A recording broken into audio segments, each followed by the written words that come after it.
அனைவருக்கும் வணக்கம். இந்த பதிவில் மகா கந்த சஷ்டி விரதம் எப்போது வருகின்றது, விரதம் எப்படி இருக்க வேண்டும், பூஜை எப்படி செய்ய வேண்டும், விரதம் இல்லாமல் எப்படி வழிபாடு செய்ய வேண்டும், எந்த தேதியில் வருது, எப்போது நம் நிறைவு செய்யலாம் அப்படிங்கிறதுக்கான பதிவு பற்றி தான் இந்த பதிவில் நம்ம பார்க்க போகிறோம்.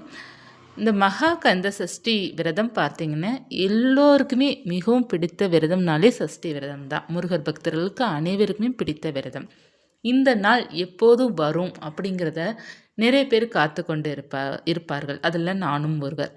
மகா சஷ்டி விரதம் அப்படின்னாலே எல்லோருக்குமே ரொம்ப ரொம்ப பிடிச்ச விரதம் இதுதான். இப்போ முருகனுக்கு நிறைய விசேஷமான நாட்கள் இருக்குது. சஷ்டி மட்டும் இல்லை, கிருத்திகை இருக்குது, தைப்பூசம் இருக்குது. இவ்வளவோ விசேஷமான நாட்கள் முருகனுக்கு அதிகமாக இருந்தாலும் எல்லா முருகர் பக்தர்களுக்கும் மிகவும் பிடித்த நெருக்கமான விரதம் எதுன்னு பார்த்தோன்னா நமக்கு சஷ்டி விரதம் தான். அதிகமாக பிடித்த விரதம் மகா சஷ்டி விரதம். அதுவும் இந்த விரதம் எதற்காக சிறப்பாக சொல்லப்பட்டிருக்கும் அப்படின்னா குழந்தை பாக்கியத்திற்காக சொல்லப்பட்டிருக்கும். சஷ்டி விரதம் இருந்தோம் அப்படின்னா நமக்கு குழந்தை பாக்கியம் நிச்சயமாக கிடைக்கும் அப்படிங்கிறதுக்காகவே நிறைய பேர் குழந்தை இல்லாத தம்பதியர்கள் இந்த விரதம் இருந்து வழிபாடு செய்வாங்க. குழந்தை பாக்கியத்திற்கு மட்டும்தான் அந்த வழிபாடு செய்யணுமானா கிடையாது. எல்லோருமே வழிபாடு செய்யணும். முருகர் பக்தர்கள் எல்லோருமே கடைபிடிக்க வேண்டிய முக்கியமான விரதமே சஷ்டி விரதம் தான். அது மகா சஷ்டி தான் ரொம்ப சிறப்புக்குரிய விரதம். இந்த விரதம் இருக்கணும். இது எதற்காகலாம் நம்ம இருக்கணும் அப்படின்னா, முதல்ல குழந்தை பாக்கியத்திற்காக வழிபாடு செய்பவர்கள் விரதம் இருக்கணும். பொருளாதார முன்னேற்றம், செல்வாக்கு அதிகரிக்க வேண்டும். அப்புறம் நீங்கள் பிஸ்னஸ் பண்ணுறீங்க அப்படின்னா உங்களுடைய பிஸ்னஸ் நல்லபடியாக டெவலப் ஆகிறதுக்கு, குழந்தைங்கள் ஆரோக்கியமாக இருப்பதற்கு. இப்போ குழந்தைங்கள் பார்த்திங்கன்னா நிறைய உடல்நிலை சரியில்லாமல் ஆயிட்டுருப்பாங்க. அதாவது ஒரு சின்ன வயசு குழந்தைலேருந்து ஒரு 10 வயசு வருவதற்குள்ளே பார்த்திங்கன்னா நிறைய ஹாஸ்பிட்டலுக்கு நம்ம செலவழிக்கிற மாதிரி இருக்கும். எதற்கெடுத்தாலும் காய்ச்சல், எதற்கெடுத்தாலும் சளி, அந்த மாதிரி இருக்கும் பிரச்சனைகளுக்கு நம்ம முருகனுடைய வழிபாடு செய்யும்போதும் நமக்கு அந்த பிரச்சனை தீர ஆரம்பிக்கும். ஸோ எல்லா விதமான சந்தோஷத்திற்காகவும் மகிழ்ச்சிக்காகவும் இந்த வழிபாடு நம்ம பண்ணலாம். சொந்த வீட்டிற்காகவும் நம்ம வழிபாடு செய்யலாம். ஒரு நல்ல இடம் வாங்கணும் அப்படிங்கிறதுக்காகவும் வழிபாடு செய்யலாம். ஸோ சகல நன்மைகளுக்காகவும் இந்த சஷ்டி விரதம் நம்ம மேற்கொண்டால் நமக்கு ரொம்ப சிறப்பாக இருக்கும். சரி, இந்த விரதம் நம்ம எப்போது வருது, எப்படி வழிபாடு செய்யணும் அப்படிங்கிறது பார்க்கலாம். இந்த விரதம் எப்போது வருது அப்படின்னு அக்டோபர் மாதம் 22/10/2025 இதோட தேதி. அக்டோபர் மாதம் 22ஆம் தேதி வருது. 22/10/2025 முதல் 27/10/2025 வரை இந்த விரதத்தை நம்ம மேற்கொள்ள வேண்டும். 27ஆம் தேதி நமக்கு சூரசம்ஹாரம்.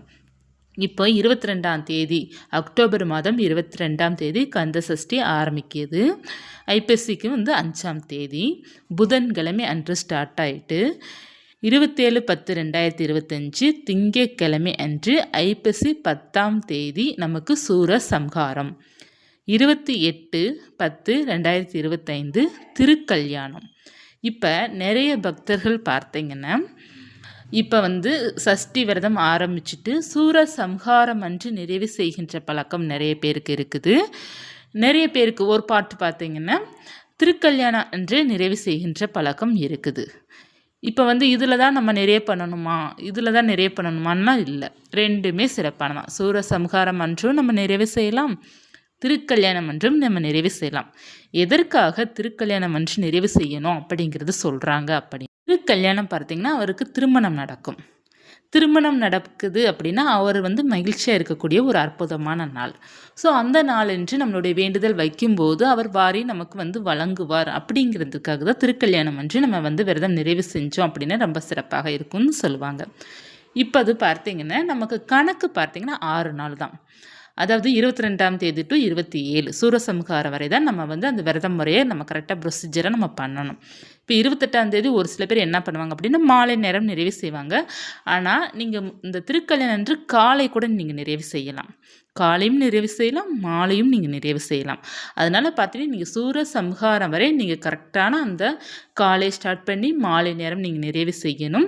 திருக்கல்யாணம் அன்று நீங்கள் காலையில் கல்யாண சாப்பாடு, அந்த விரத சாப்பாடு முருகனுக்கு படைச்சிட்டு அதை நீங்கள் விரதத்துக்கு எடுத்துக்கலாம். இல்லைன்னா 28ஆம் தேதி மாலை நேரம் நீங்கள் திருக்கல்யாணம் உங்கள் ஊர் பக்கத்தில் முருகனுக்கு எப்போது திருக்கல்யாணம் நடக்குதோ அப்போது நீங்கள் சுவாமி கும்பிட்டுட்டு அடுத்து நீங்கள் வீட்டில் வழிபாடு செய்து நிறைவு செய்து கொள்ளலாம். ஸோ இதில் யாருமே குழப்பிக்காதீங்க. இதில் குழப்புறதுக்கு ஒன்றுமே இல்லை. இப்போ எங்கள் ஊர் சைடெலாம் பார்த்தீங்கன்னா சூரசம்ஹாரமோட நிறைவு தான். முருகன் கோயில் நிறையா இருக்குது. அதில் ஒரு சில கோவிலில் பார்த்தீங்கன்னா சூரசம்ஹாரம் வரை பார்த்து நிறைவு செஞ்சு முடிச்சுறாங்க. இன்னொரு சில கோவிலில் முருகன் கோயிலில் பார்த்தீங்கன்னா திருக்கல்யாணம் அன்று சிறப்பாக பூஜை செய்து நிறைவு பண்ணுறாங்க. ஸோ இது வந்து நம்ம இந்த நாள் தான் இருக்கணும் அப்படிலாம் நீங்கள் வந்து பயப்பட தேவையில்லை, குழப்பிக்கவும் தேவையில்லை. ரெண்டுமே சிறப்பு தான். நீங்கள் திருக்கல்யாணங்கிறது கல்யாண நாள், அந்த நாளில் வந்து நம்ம காலையோ அல்லது மாலை நிறைவு செய்வது ரொம்ப சிறப்பாக இருக்கும். ஸோ இப்போ வந்து நீங்கள் இந்த 6 நாள் விரதம் இருக்கிறீங்க பார்த்தீங்களா, மொத்தம் வந்து திருக்கல்யாணம் சேர்த்தோம் அப்படின்னா 7 நாள், சூரசம்ஹாரம் வரை சேர்த்தோம் அப்படின்னா 6 நாள். இந்த 6 நாளில் நீங்கள் விரதம் இருக்கணும் முடிவு பண்ணிட்டீங்க அப்படின்னா நீங்கள் 6 நாளும் பார்த்தீங்கன்னா சரியாக நீங்கள் விரதம் இருக்கணும். 2 நாள் மட்டும் நான் விரதம் இருந்தேன், 3ஆம் நாள் எனக்கு எப்படியோ வருது, கொஞ்சம் படப்படன்னு வருது, நான் விரதத்தை ஸ்டாப் பண்ண போகிறேன் அப்படிலாம் நீங்கள் வந்து குழப்பி விட்டுறக்கூடாது. நீங்கள் அதனால் வந்து ஆரம்பத்திலே நீங்கள் கரெக்டாக வந்து உங்களுக்கு வந்து உடம்புக்கு எப்படி வந்து உணவு கொடுத்தா உங்களுக்கு வந்து டயர்டு இல்லாமல் இருக்கும், அந்த தலைவலி இல்லாமல் இருக்கும் அப்படிங்கிறது நீங்கள் தான் முடிவு செய்யணும். சரிங்களா? நீங்கள் வந்து ஸ்டார்ட் பண்ணிவிட்டு உடலே ஸ்டாப் பண்ணியிருக்கணும். ஏன்னா போன மகா சஷ்டிக்கு எத்தனையோ பேர் ஸ்டாப் பண்ணியிருக்கீங்க. ஏன்னா 3ஆம் நாள் 4ஆம் நாள் எனக்கு முடியல அப்படின்ட்டு ஸ்டாப் பண்ணியிருக்கீங்க. உங்களை நான் ஆறுதல் படுத்துறதுக்காக பரவாயில்ல, நீங்கள் அடுத்த தடவை கொஞ்சம் கவனமாக இருங்கன்னு நான் சொல்லியிருக்கிறேன். இந்த தடவை நீங்கள் அந்த மிஸ்டேக்ஸ் யாருமே பண்ணக்கூடாது. நீங்கள் இந்த தடவை சரியாக பண்ணணும். நீங்கள் வந்து என்ன பண்ணணும் அப்படின்னா, இப்போ நீங்கள் விரதம் இருக்கணும்னு ஆசைப்பட்றீங்க, ஆனால் என்னால் முடிய மாட்டேங்குது அப்படி இருப்பவர்கள் வந்து உணவு ஒரு வேளை எடுத்துக்கோங்க. காலை நேரம் வந்து 2 இட்லியாவது கட்டாயமாக சாப்பிடுங்க.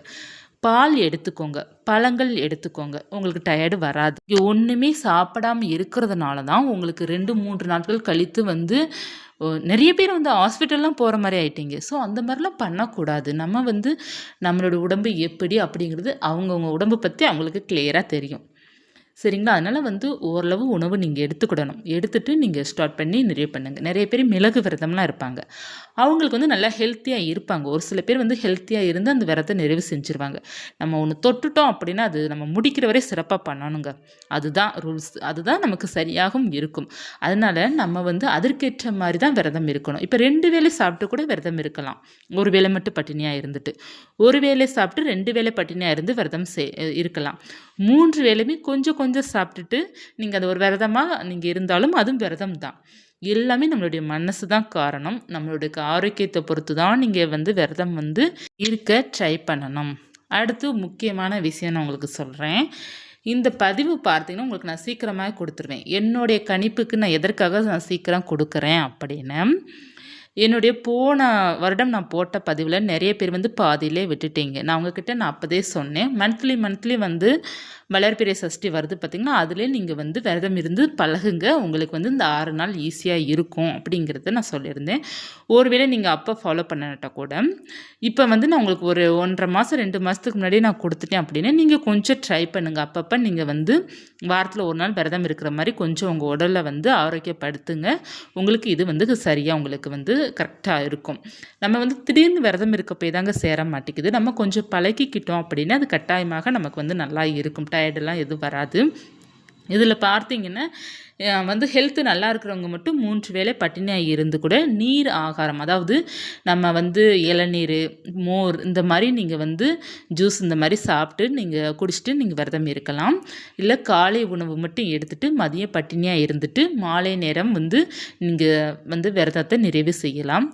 இல்லை அப்படின்னா மிளகு மட்டும் சாப்பிட்டு தினமும் ஒவ்வொரு மிளகு சாப்பிடணும். அதாவது 22ஆந்தேதி ஸ்டார்ட் ஆகுது பார்த்திங்கன்னா, 22ஆந்தேதி காலையில் ஒரு மிளகு போட்டு வாயில் போட்டு நம்ம வந்து தண்ணீர் குடிச்சிட்டு நீங்கள் விரதம் இருக்க ஆரம்பிச்சுட்டு அடுத்து பார்த்தீங்கன்னா நம்ம தண்ணீர் குடிக்கலாம். மிளகு விரதத்துக்கு நல்லா தண்ணீர் குடிக்கணும்.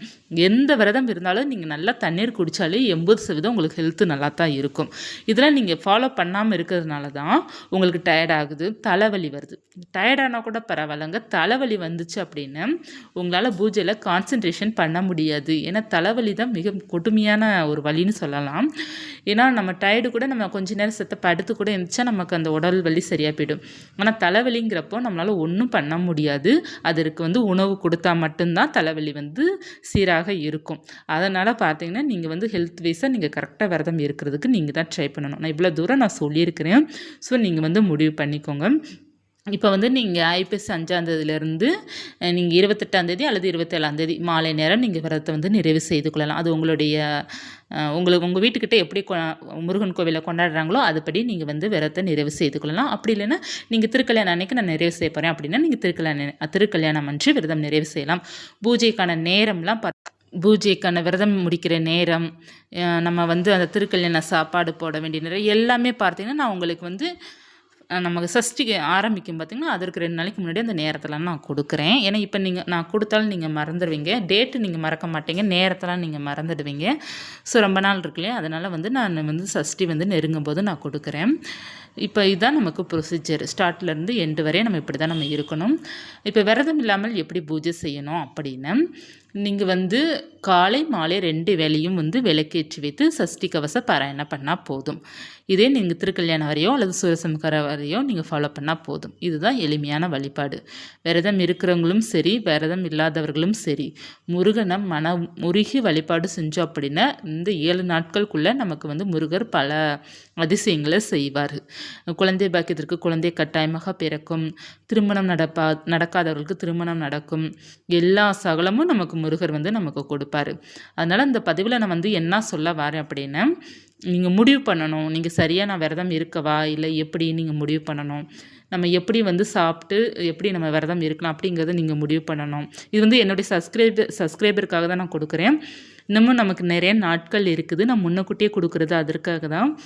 அதாவது நீங்கள் வந்து நமக்கு இப்போ ஐப்பசி மாதம் நமக்கு சஷ்டினா இப்போ நான் ஆவணி மாதம் கொடுக்குறேன்னு 2 மாதம் நமக்கு டைம் இருக்கு இல்லையா, அதுக்குள்ளே நம்ம வந்து நம்மளோட உடம்பை வந்து தயார்படுத்தணும் அப்படிங்கிறதுக்காக தான் நான் கொடுக்குறேன். ஏன்னா எல்லோருக்குமே பார்த்திங்கன்னா ரொம்ப ஆசை இதுக்கு வந்து விரதம் இருந்து வழிபாடு செய்யணும்னு. ஆனால் நிறைய பேரால் முடிய மாட்டேங்குது. ஏன்னா 6 நாள் அப்படிங்கிறப்ப தொடர்ந்து இருக்க முடிய மாட்டேங்குது. ஸோ நம்ம வந்து கொஞ்சம் வந்து ட்ரை பண்ணோம் அப்படின்னா கட்டாயமாக முடியும். நம்ம பழக்கப்படுத்திக்கிடணும். நம்ம விரதம் இருந்து முருகருக்காக இந்த 6 நாள் அவருக்காக நம்ம வழிபாடு செய்கிறது நம்ம கொஞ்சம் ட்ரை பண்ணணும். ஒருவேளை உணவாவது கட் பண்ணி நம்ம வந்து ட்ரை பண்ணணும். கட்டாயமாக எல்லாராலையும் முடியும். நீங்கள் வந்து உங்களை பழக்கம் பண்ணிக்கிடணும் அப்படிங்கிறதுக்காக தான் நான் சீக்கிரமாக இந்த பதிவு கொடுக்குறேன். நம்ம வந்து என்னென்ன பூஜை பண்ணலாம், சஷ்டி கவசத்துக்கு என்னெல்லாம் பண்ணலாம் அப்படிங்கிறத நான் வந்து அடுத்தடுத்த பதிவில் கொடுக்குறேன். இது பேசிக்காக தான் நான் கொடுத்தேன். அதாவது நமக்கு தேதி நீங்கள் உங்கள் உடம்பை தயார்படுத்திக்கோங்க, ஆரோக்கியமாக இருங்க அப்படிங்கிறதுக்காக தான் இந்த பதிவு நான் கொடுத்துருக்கேன். மகா சஷ்டி வந்து நெருங்கும்போது உங்களுக்கு எல்லா டீட்டெயில்ஸாக நான் உங்களுக்கு வந்து பதிவு கொடுக்குறேன். நம்ம விரதம் இருக்கிறதுக்கு நம்ம என்னென்னலாம் கடைப்பிடிக்கணும், என்னென்னலாம் செய்யணும் அப்படிங்கிறத நான் முழுவதும் நான் உங்களுக்கு வந்து பதிவு தரேன். இது வந்து பேசிக் பதிவு தான். தேதி முக்கியமாக நீங்கள் விரதம் இருக்க உங்களை தயார்படுத்திக்கோங்க. போன தடவை மாதிரி சொதப்பிடக்கூடாது. நிறைய பேர் போன தடவை சொதப்புனீங்க இல்லையா, அவர்கள் எல்லோருமே இந்த தடவை வந்து கொஞ்சம் நல்லா ஹெல்த்தை உடம்பை பார்த்துக்கோங்க. இந்த 2 மாதம் தான் நமக்கு இருக்குது.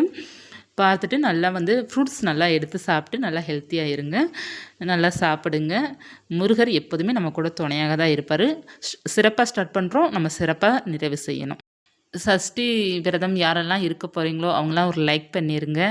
நம்ம பார்க்கலாம் எத்தனை பேர் நம்ம வந்து தீவிரமாக விரதம் இருக்க போகிறோம் அப்படின்ட்டு. மீண்டும் ஒரு தாளுடன் உங்களை சந்திக்கிறேன். நன்றி.